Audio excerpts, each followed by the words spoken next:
Eu posso te mostrar um caso de racismo estrutural no livro Entre a Terra e o Céu, do Chico Pondé Luiz.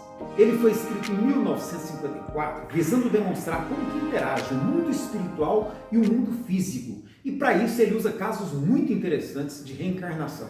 Só que naquela época mal haviam iniciado as discussões a respeito de racismo.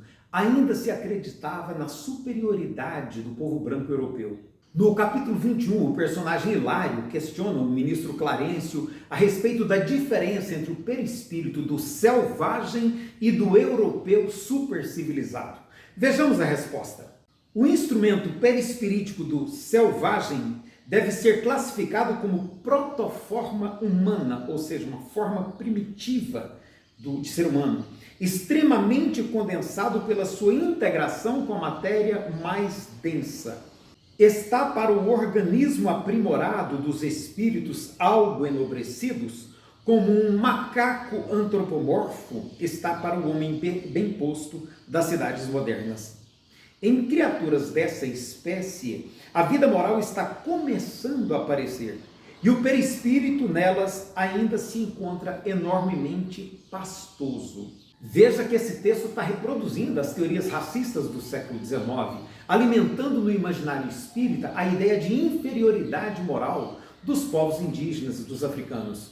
Resultado: recentemente um palestrante espírita defendeu a integração dos povos Yanomami à cultura branca. A maioria das pessoas espíritas sequer tem noção do significado dessa expressão, que na prática implica na eliminação das culturas desses outros povos. É racismo explícito associar essa ideia de protoforma humana ao perispírito dos indígenas e dos africanos. Quando o livro foi escrito, isso ainda não estava claro.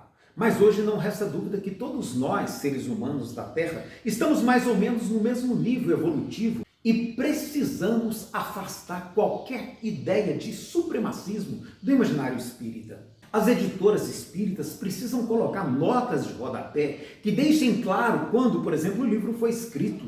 Que naquela época não se discutia ainda colonialismo, eurocentrismo, racismo estrutural, decolonialidade. Que a antropologia, ao estudar esses povos, observou que as diferenças se dão apenas no nível cultural e da tecnologia, e não da moral, como se pensava.